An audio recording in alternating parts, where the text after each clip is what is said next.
I don't know about you, but when that crisp autumn air finally rolls in, I cannot wait to get back into the garden. It's my absolute favorite time of year to be outside. The weather is perfect, the brutal summer heat is gone, and everything is just beautiful. But what if I told you that some of the most common fall gardening chores are actually setting you up for failure next spring? It's true. The fall season has its own rulebook, and I've learned most of these lessons the hard way over the years. Don't worry though. In this video, we're going to break down the 5 critical mistakes most gardeners make in the fall and give you the simple fixes to make sure your garden is vibrant and healthy next year. If you're passionate about creating a garden that gets better every single year, and you want to garden smarter, not harder, you're in the right place. Go ahead and hit that subscribe button because we're all about sharing real-world tips that actually work.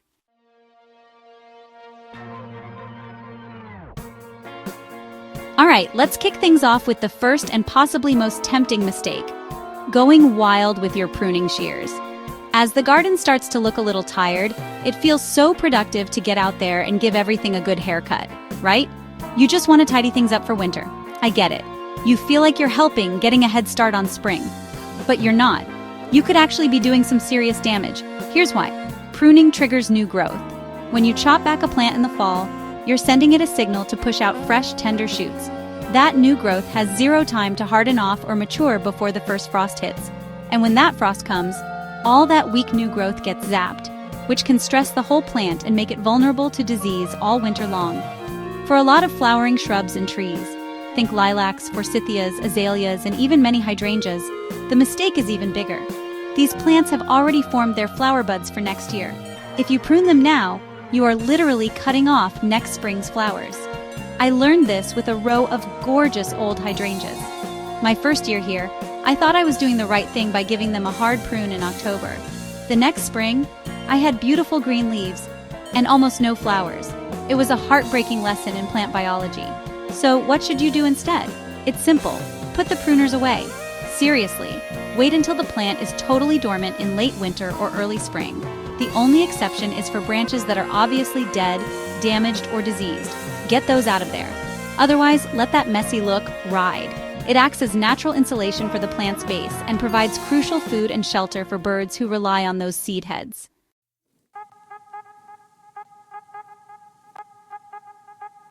Next up, let's talk about what you're feeding your plants, or more accurately, overfeeding them.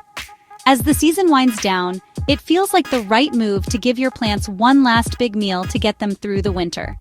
You see those bags of fertilizer promising lush growth and think, yes, this is what they need. But using too much fertilizer, especially the wrong kind, in the fall can be a total disaster. Just like with pruning, dumping a bunch of nitrogen-rich fertilizer in autumn tricks the plant into producing a ton of weak, leafy growth. That foliage won't make it through the first freeze, and the plant just wasted a ton of energy it should have been saving. Instead of shutting down for winter, it's in a growth spurt it can't sustain, leaving it weak and exposed. Plus, any extra fertilizer the plant can't use just leaches out of the soil with winter rain, and that contributes to environmental runoff. So, what's the fix? You need to shift your mindset. In the fall, you shouldn't be focused on feeding the plants. You should be focused on feeding the soil. This is the perfect time to build a healthy foundation for next spring. Instead of those synthetic fertilizers, top your garden beds with a thick layer of organic matter like compost or well-rotted manure. This stuff breaks down slowly all winter, enriching the soil, improving its structure, and making nutrients ready for your plants the moment they wake up. If you feel you absolutely must fertilize something, like your fall veggie patch, use a balanced, slow-release organic fertilizer and use it sparingly.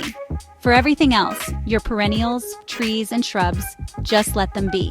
A 2-inch layer of compost in late fall has done more for my garden's health the following year than any bag of fertilizer ever has.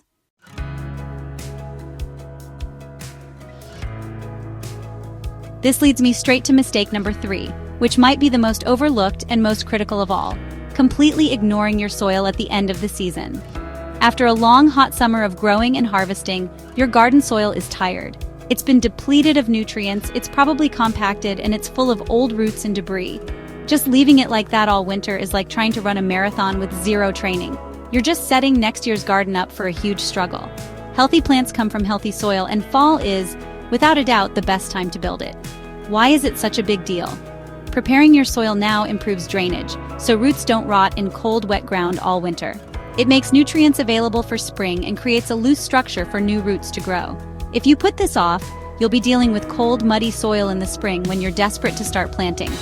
Here is the simple, powerful fix that will transform your garden. First, clean up your beds.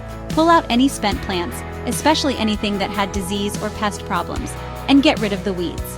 This stops those problems from hiding out in your soil all winter. Next, add organic matter. This part is non-negotiable. Spread a 2 to 4 inch layer of compost, shredded leaves, or aged manure right on top. You don't even have to till it in aggressively. Just use a garden fork to gently mix it into the top several inches. Tearing up the soil too much can actually damage its delicate structure. Once you've added your amendments, give the bed a good watering to help it all settle in. Then, you can tuck your garden beds in for winter with a final layer of mulch, like shredded leaves or straw. This protects the soil from erosion and keeps weeds down. When spring rolls around, you'll pull back that mulch to find rich, crumbly, nutrient-packed soil that's ready to plant.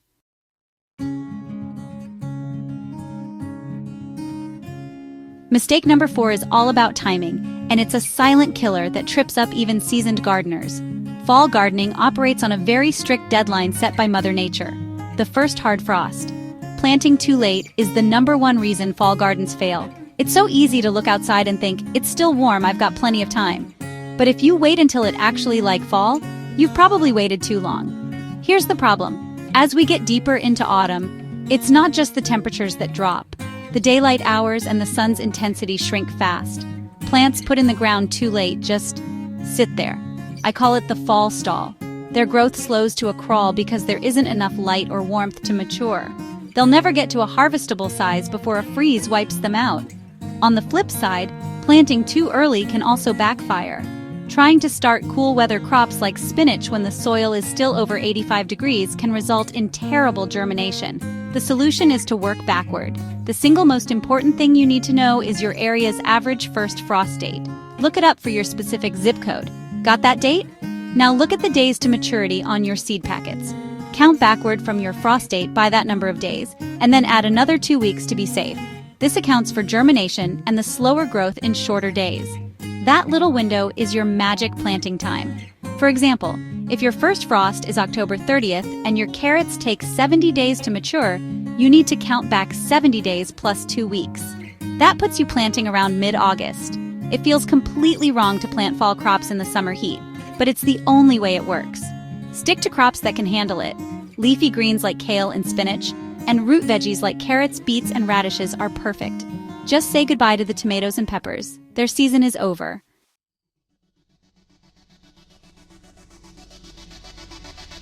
And finally, we have the 5th critical mistake: assuming that your pest and disease problems are over just because it's getting cooler. Nope, not even close. In fact, fall is a crucial battleground for pest management. Pests are actively looking for a cozy place to spend the winter, and your garden debris is the perfect 5-star hotel. Decaying plants are a magnet for slugs, aphids, and fungal diseases like powdery mildew, which will happily wait out the winter to destroy your garden next spring. Letting your guard down now is basically rolling out the welcome mat for a full-scale invasion later. I've seen spring crops get absolutely decimated by pests that I let get comfortable in the fall. Your best line of defense is a good cleanup. This isn't about being tidy, it's about garden hygiene. Remove all spent and diseased plants from your beds. It's especially important to toss anything that had signs of fungus or a major bug infestation. And for the love of all things green, do not put diseased plants in your compost pile, unless you're a hot composting expert. Otherwise, you're just brewing up a batch of trouble to spread on your garden next year. Your next best strategy is physical protection. Floating row covers are a fall gardener's best friend. They are amazing at stopping pests like cabbage moths from laying eggs on your broccoli and kale. And as a bonus, that same cover will give you a few extra degrees of frost protection, stretching your harvest season even longer. Also, start thinking about crop rotation. If you had a terrible blight on your tomatoes this year, don't plant tomatoes, or their relatives like peppers and eggplants in that same spot next year. This simple trick helps break the life cycle of diseases that live in the soil. A little prevention now will save you a world of headaches later.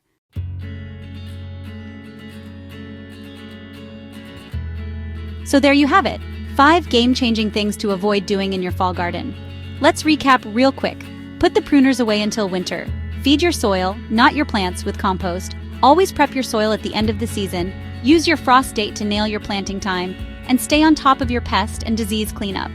Fall gardening can feel a little counterintuitive, but it is so rewarding. You get to extend your harvest, it gives you a massive head start on spring, and it's just a beautiful way to spend time outside. If you can steer clear of these common mistakes, I promise you'll see incredible results, not just this fall, but well into next year. If you found this helpful, please give it a thumbs up. It really helps the channel grow. And I would love to hear from you in the comments. What's one fall gardening lesson that you learned the hard way? Let's all learn from each other. And also be sure to subscribe to our channel before you go. As always, thank you so much for watching. Happy gardening, and I'll see you in the next one.